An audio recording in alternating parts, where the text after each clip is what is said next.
pagi Yuki. Pagi Pak. Ya, bagaimana kabar Yuki hari ini? Baik. Ya, Yuki. Jadi tadi pelajaran apa? Pelajaran Sekra. Sekra. Baik. Jadi Yuki tahu nggak kenapa Yuki bawa pandu? Tidak Pak. Ya, jadi nanti kita akan melaksanakan konseling individual. Nah, namun sebelum kita memulai kegiatan, baiknya kita berdoa dulu ya. Nah, doanya mau Yuki yang pimpin atau Bapak yang pimpin? Bapak saja. Baik, sebelum mulai kegiatan, marilah kita berdoa menurut agama dan kepercayaan kita masing-masing. Berdoa Bapa yang kita Kudus. Berdoa susah. Ya, Yuki. Jadi konseling itu merupakan pemberian bantuan terhadap konseling yang dilakukan oleh konselor. Nah, dalam hal ini konselor itu adalah saya, Bapak sebagai guru BK. Sementara konseli itu adalah Yuki sendiri. Nah, namun ada beberapa yang harus kita jalankan dalam konseling. Yang pertama itu adanya asas kerahasiaan. Nah, asas kerahasiaan ini adalah di mana apapun yang kita bicarakan hari ini, Bapak akan menjaga kerahasiaannya. Dan juga Bapak tidak akan menyebarluaskan apa yang Yuki alami, apa yang Yuki rasakan, Bapak tidak akan menceritakan kepada orang lain. Jadi ini terkait dengan asas kerahasiaan. Lalu ada yang kedua, asas keterbukaan. Dan Bapak berharap Yuki menceritakan semua tentang permasalahan, apa yang Yuki hadapi, apa yang Yuki rasakan. Jadi Bapak minta Yuki untuk terbuka, mengatakan dengan jujur apa yang Yuki rasakan. Baik, dalam hal ini mungkin Yuki bisa memahami? Bisa Pak. Baik, nah jadi tujuan konseling hari ini adalah Bapak mendengar ada masukan dari wali kelas dan guru mata pelajaran tertentu yang mengatakan pada saat proses pembelajaran Yuki sering terlihat kurang percaya diri. Jadi ketika diberikan pertanyaan, Yuki cenderung diam, lalu dalam diskusi kelompok, Yuki juga terlihat kurang aktif. Apakah itu benar Yuki apa yang Bapak katakan? Iya Pak. Nah, jadi makanya hari ini Bapak memanggil Yuki untuk kita membicarakan permasalahan Yuki bersama. Kita bagaimana caranya untuk meningkatkan kepercayaan diri Yuki. Itu ya tujuan layanan konseling pada hari ini. Nah, namun sebelumnya kita sepakati dulu. Jadi konseling kita hari ini kira-kira 30 menit. Apakah Yuki bisa mengikutinya? Bisa Pak. Baik, apakah tidak ada paksaan atau rasa keberatan Yuki untuk kita melaksanakan konseling hari ini? Tidak Pak. Baik, kalau tidak, mari kita lanjutkan dengan kegiatan konseling kita pada pagi ini. Ya, Yuki, kalau boleh Bapak tahu, bagaimana proses ketika kamu mengikuti pembelajaran di kelas? Saya selalu diam Pak saat pembelajaran dan ketika ditanyakan oleh guru, saya merasa takut saat menjawab. Karena menurut saya, jawaban saya tidak benar. Jadi saya takut diolok kawan-kawan dan ditertawakan karena jawabannya. Bisakah kamu menceritakan kenapa kamu bisa gugup dan kurang aktif dalam mengikuti pembelajaran? Saya tidak percaya diri Pak dengan apa yang saya lakukan. Saya merasa bahwa saya tidak bisa melakukan itu. Jadi saya tidak bisa untuk menjawab dan melakukan suatu hal.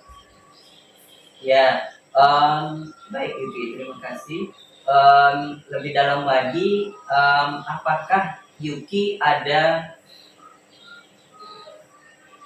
dalam mata pelajaran tertentu atau dengan guru-guru tertentu, Yuki ada merasa kesulitan atau tidak suka dengan mata pelajaran tertentu atau dengan guru-guru? Kalau guru-guru saya tidak ada Pak, cuman kalau pelajaran saya tidak bisa memahami di pelajaran IPA.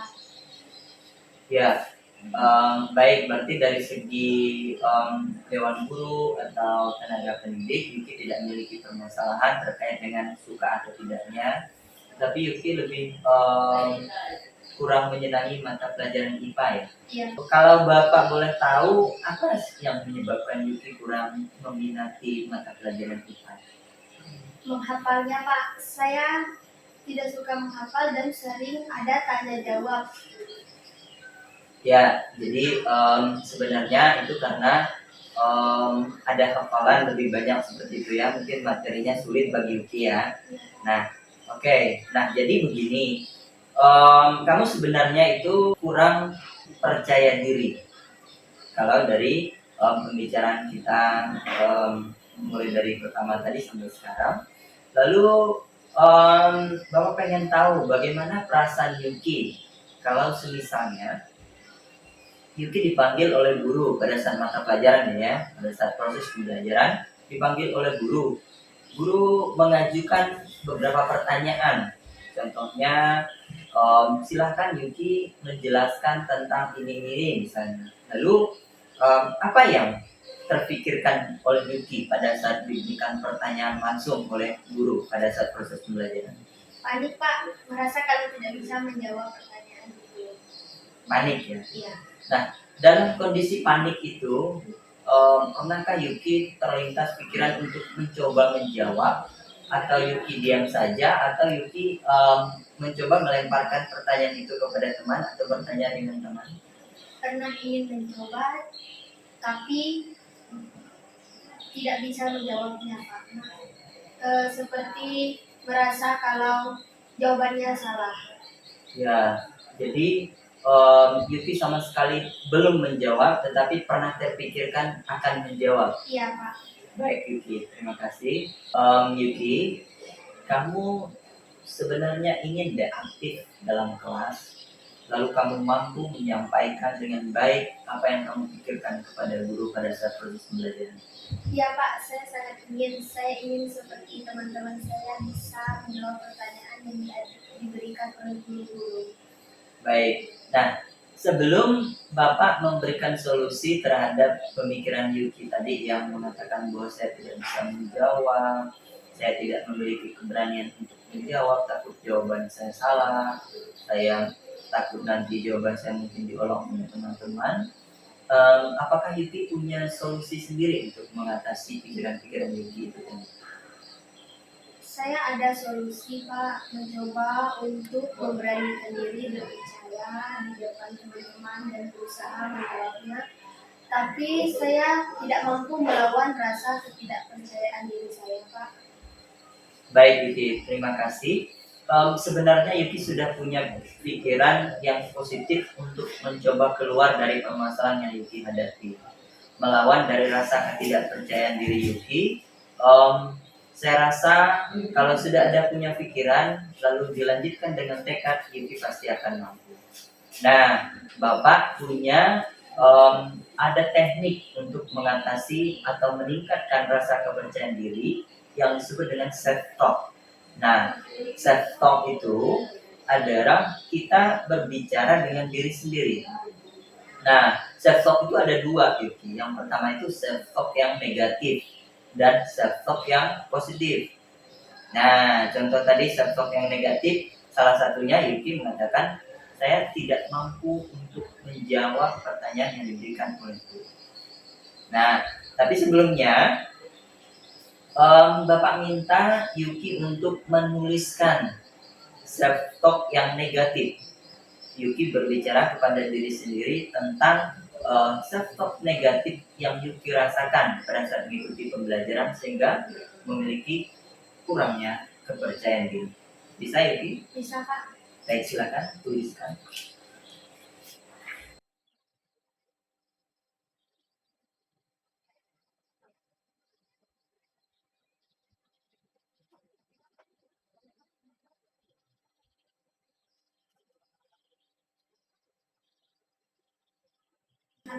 Sudah? Baik, terima kasih Yuki. Yuki sudah menuliskan self-talk yang negatif ya. Yang pertama, saya merasa bahwa saya tidak bisa menjawab pertanyaan yang diberikan oleh guru. Nah, self-talk yang kedua, selalu berpikir bahwa saya tidak bisa. Yang ketiga, merasa kalau diri kita selalu salah. Benar Yuki, itu yang Yuki rasakan? Benar Pak. Baik, nah Yuki, self-talk negatif ini kalau terus diucapkan dan selalu terngiang dalam pikiran Yuki, itulah yang akan Yuki lakukan.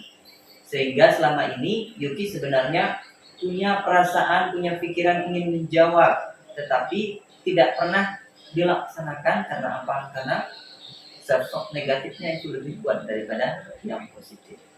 Nah, dalam hal ini tekniknya untuk mengatasinya, Yuki harus punya pikiran self-talk yang positif. Nah, self-talk yang positif contohnya apa? Yang pertama, Yuki menuliskan, saya merasa bahwa saya tidak bisa menjawab pertanyaan yang diberikan oleh guru. Kalau yang positifnya berarti Harus bisa menjawab pertanyaan. saya merasa bisa menjawab pertanyaan dari guru. Lalu yang kedua tadi, selalu berpikir bahwa saya tidak bisa. Nah, positifnya Harus berpikir bahwa kita bisa melakukannya walaupun tidak selalu benar. ya, berpikir bahwa kita harus mampu dan bisa untuk melakukannya walaupun itu belum tentu benar. Nah, kan ada guru yang menjelaskan, yang membenarkan, yang meluruskan ketika jawaban itu salah. Begitu. Lalu yang ketiga, merasa kalau diri kita selalu salah. Nah, pikiran yang positifnya Harus percaya diri dengan diri sendiri. harus percaya diri dengan diri sendiri. Kalau begitu, coba Yuki tuliskan di bawah. Ini self-talk negatif, di bawahnya self-talk yang positif. Seperti yang telah kita bahas bersama. Satu, saya merasa bahwa saya tidak bisa. Kalau positifnya seperti apa?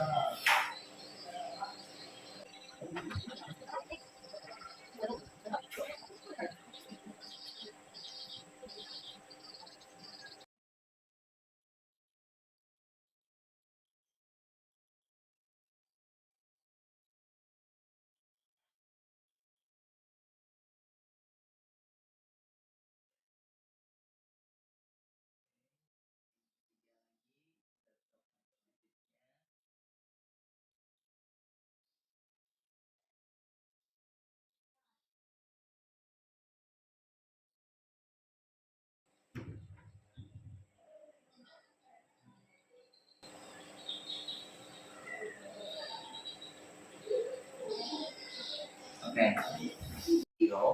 Video tentang self-talk negatif dan self-talk positif. Jadi mari kita saksikan bersama video tentang self-talk ini ya. Dan itu adalah makhluk sosial. Jadi pastinya ya kita sedikit banyak bisa jadi butuh untuk bertukar pikiran dan menyampaikan pendapat yang kita punya ke orang lain. Entah itu untuk sekedar curhat atau untuk nyari solusi atau juga untuk dapat perspektif lain atas masalah yang lo alami. Tapi pernah nggak sih lo nyoba untuk ngehalu diri sendiri? Ngehalu dalam tanda kutip ya, atau dengan kata lain maksud gue ngehalu di sini adalah lo membuka obrolan dengan diri lo sendiri. Nah, atau yang biasa gue sebut sebagai self-talk.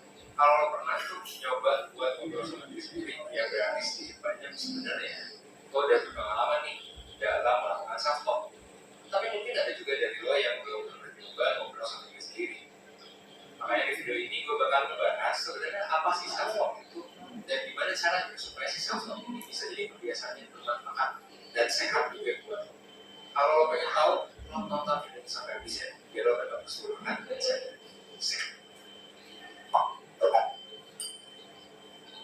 Pertama-tama, self-talk itu apa sih? Self-talk itu adalah cara lo berbicara dengan diri sendiri atau dengan suara hati yang ada dalam diri lo. Intinya sih lo ngomong sama diri lo sendiri sih. Seringkali lo mungkin nggak sadar kalau lo lagi melakukannya, tapi ya yang besar semua dari lo nih, semua dari lo yang nonton ini itu pasti pernah ngelakuin self-talk sekali lah. Kalau lo termasuk orang yang pernah bilang ke diri sendiri, misal nggak apa-apa, lo bisa kok fun, salah satunya gue kayak gitu. Nah itu tuh sebenarnya udah termasuk ke dalam self-talk. Perlu lo ketahui bahwa self-talk ini ada beberapa jenis. Intinya sih ada dua ya, ada yang positif dan ada yang negatif. Kalau self-talk positif ini sebenarnya bisa meningkatkan kualitas kesehatan mental. Biasanya sih isi dari self-talk ini adalah afirmasi positif. ini berpengaruh secara positif ke kesehatan mental lo. Tapi ada juga self talk yang negatif yang malah bisa nurunin kualitas kesehatan mental lo. Biasanya self talk negatif ini ketika pikiran lo berusaha menjatuhkan diri lo dan bikin lo jadi orang yang pesimis. Dan sama kayak self talk positif, self talk negatif juga bisa ngaruh ke kesehatan mental kita. Ya. Biasanya klien gue di mentoring itu cerita kalau misalnya mereka itu sering melakukan self talk, tapi memang kebanyakan self talk itu negatif. Gak jarang juga karena mereka sering melakukan self talk negatif, jadinya mereka bingung gimana ya cara mengubahnya jadi self talk yang positif. Atau gimana caranya ngilangin pikiran negatif gitu kan. Bahkan sampai orang itu nyari beberapa cara untuk menghindari melakukan self talk. Terus gimana sih sebenarnya cara untuk membangun self talk jadi positif dan sehat gitu, jadi bermanfaat buat kita? Well, pertama lo bisa mulai ya dengan mengubah kata-kata yang lo pilih buat diri lo sendiri. Misalnya daripada lo bilang, wah gue gagal, gue payah dan bikin semua orang kecewa karena kesalahan gue dan sebagainya. Sebenarnya dibanding kalau bilang kayak gitu kan lo bisa bilang, oke gue memang melakukan kesalahan dan memang gue berdampak buruk sedikit. Tapi sebenarnya lo bisa belajar dari kesalahan gitu. Itu kan jauh lebih positif ya. Dan kalau dilihat dari kata-kata sebelumnya, lo udah menerima sih sebenarnya kalau lo kayak gitu ya, udah kesalahan terjadi dan itu udah ya. Dan lo berfokus pada gimana caranya biar gak ngulangi lagi, gimana caranya biar gak bisa ada solusi, biar gak ada masalah itu lagi. Karena ini penting juga buat pakai yang gue sebut sebagai positive affirmation atau afirmasi positif ya. Intinya kita ngulang-ngulang kata positif supaya kita bisa meyakinkan diri kita sendiri ya, bahwa ya kita tuh siap gitu, kita tuh bisa menghadapi ini, seburuk apapun kalian itu kita tuh bisa menghadapi. Sukses atau enggaknya lo menggunakan self talk memang ya gak langsung juga satu kali coba. Membangun kebiasaan self talk ini juga butuh proses dan bisa juga butuh lagi. Selama proses tersebut juga sangat wajar kalau kita bantuan dari pihak lain. Pihak lain ini bisa dimulai dari orang-orang terdekat atau pasangan. Gimana caranya biar lo jadi lebih percaya diri dan paham kalau di dalam diri lo ada banyak kualitas bakteri yang sebenarnya bisa lo banggain banget. Selain mungkin hal-hal yang kurang baik yang lo katakan ketika sedang self-talk. Belajar melakukan self-talk yang sehat dengan afirmasi positif sebenarnya memang bisa mengatasi semangat lo, bisa mengatasi lo, dan bisa membantu lo buat mengenai diri lo sendiri. Tapi kalau saran gue sih, kalau memang lo belum pernah melakukan self-talk yang positif tentunya ya, coba deh lakuin sekarang dan coba rasain dampak positifnya dalam diri lo. Ya, itu video tadi yang sudah kita saksikan ini video tentang self talk. Setelah menonton video tadi, menurut kamu apa yang dapat kamu simpulkan dari video? Bahwa kita harus keluar dari zona yang membuat kita tidak nyaman dan kita harus mencoba untuk melakukan hal-hal yang menurut kita benar dan itu membuat keuntungan untuk diri kita sendiri juga. Ya, salah satunya tadi manfaat self talk itu yang positif itu dapat memotivasi diri kita, mampu meningkatkan kepercayaan diri dan bisa membuat kita berubah menjadi ke arah yang lebih baik. Nah, kalau kita mencoba dari sekarang dengan afirmasi yang positif, dengan kata-kata yang positif, seperti yang dalam video tadi kan, saya merasa saya gagal, saya tidak bisa, saya memang dapat merugikan orang lain dan sebagainya. Coba kalau kata-kata itu diubah. Oke, saya memang gagal, tapi saya menyadari hal itu dan saya mampu untuk belajar dari kegagalan saya. Nah, kalau sudah kita laksanakan seperti itu, otomatis kita mampu meningkatkan potensi dan kepercayaan diri kita. Baik, Titi, terima kasih atas tanggapannya tentang video. Bagaimana kalau kita latihan dulu? Yuki coba mengucapkan 3 kali atau sampai 5 kali self-talk yang positif. Coba, yang pertama apa? Saya harus bisa mencoba untuk menjawab pertanyaan yang guru berikan kepada saya. Ya, yang kedua. Selalu berpikir bahwa saya mampu dan bisa dalam berbagai hal. Ketiga. Harus percaya diri dengan diri sendiri. Baik, bagaimana kalau Yuki mengucapkannya? Yuki pejamkan mata, Yuki ucapkan 3 self-talk positif tersebut dalam hati Yuki, resapkan sehingga Yuki benar-benar mampu mengatasi pikiran-pikiran irasional Yuki atau self-talk yang negatif tadi. Coba Yuki lakukan apa yang Bapak katakan tadi. Saya harus bisa mencoba untuk menjawab pertanyaan yang guru berikan.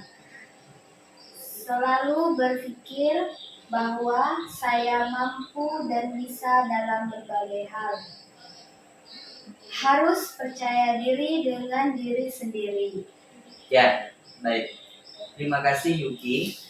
Em, jadi setelah mengetahui teknik ini dan mencoba self-talk yang positif ini, em, rencana ke depan Yuki itu apa? Saya akan mencoba untuk melakukan hal-hal yang belum saya lakukan dan berusaha mengubah diri saya menjadi lebih baik. Baik. Terima kasih Yuki. Bapak senang dengan usaha yang kamu coba untuk lakukan. Jadi mulai dari sekarang terapkanlah teknik self-talk yang positif itu. Karena sebelumnya Yuki sebenarnya punya pikiran untuk keluar dari permasalahan Yuki, tetapi hanya belum mampu untuk melaksanakannya. Belum mengakhiri kegiatan konseling individu kita pada hari ini. Jadi Bapak pengen tahu bagaimana perasaan kamu setelah mencoba teknik self-talk yang positif tadi.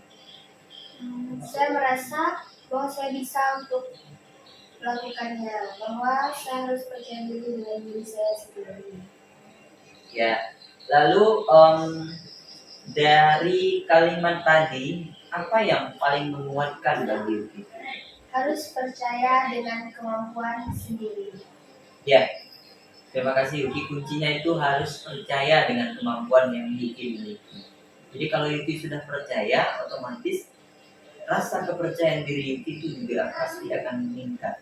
Ya, Yuki sebelumnya Bapak pengen melakukan evaluasi terhadap proses hasil evaluasi konseling individu kita pada hari ini. Silahkan Yuki menuliskan di sini, tulis nama, kelas, dan juga di sini ada pertanyaan. Silahkan Yuki jawabnya. Bisa Yuki? Bisa. Baik, silahkan.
Silakan tulis nama di situ.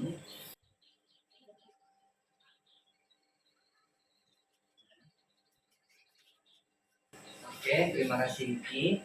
Yuki, jadi Bapak ada tugas untuk Yuki. Yuki mencoba di rumah selama 1 minggu ke depan. Yuki mengucapkan apa yang telah Yuki tulis ini, self talk yang positif. Minimal 3 kali sehari atau 2 kali sehari Yuki ucapkan self talk yang positif yang sudah Yuki tuliskan. Iya Pak. Bisa Yuki? Bisa. Baik, silakan ini nanti Yuki bawa.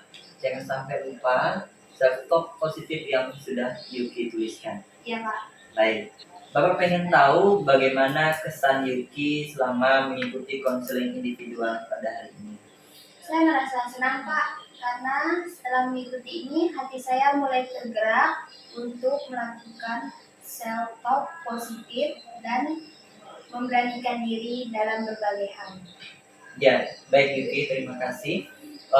Begini Yuki, jadi dari awal Yuki sudah menyampaikan permasalahan yang Yuki hadapi, adanya pikiran-pikiran irasional atau self-talk yang negatif yang Yuki rasakan selama mengikuti proses pembelajaran. Nah, pelan-pelan Yuki mulai dari sekarang ubah kata-kata afirmasi yang negatif tadi menjadi yang positif, self-talk yang positif. Salah satunya yang sudah Yuki tulis tadi, ucapkan dan coba Yuki rasakan perbedaannya ketika Yuki sudah mengucapkan dan mampu untuk mengatasi yang negatif tersebut. Nah, kan tadi semua itu adalah hanya pikiran Yuki, pikiran irasional Yuki, bahwa Yuki tidak mampu, padahal Yuki belum mencoba.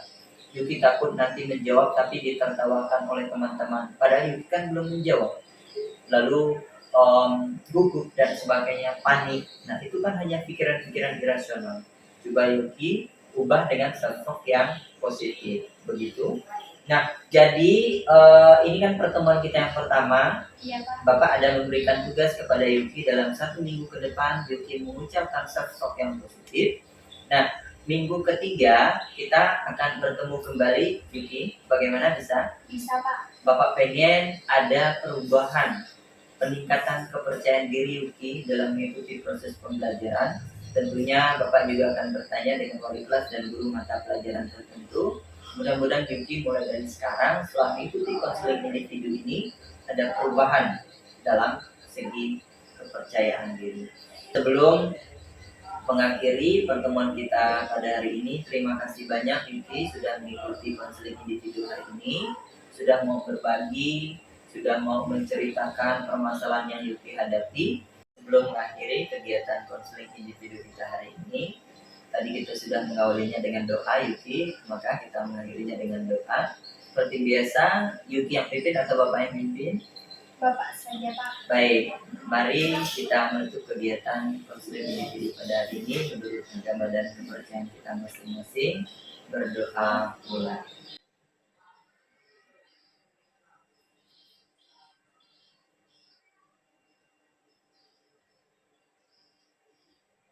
Berdoa selesai. Yuki, terima kasih. Silakan kembali ke kelas lagi. Habis ini pelajaran apa Yuki? Pelajaran bahasa Indonesia Pak. Baik, terima kasih Yuki. Selamat pagi. Pagi Pak. Silakan.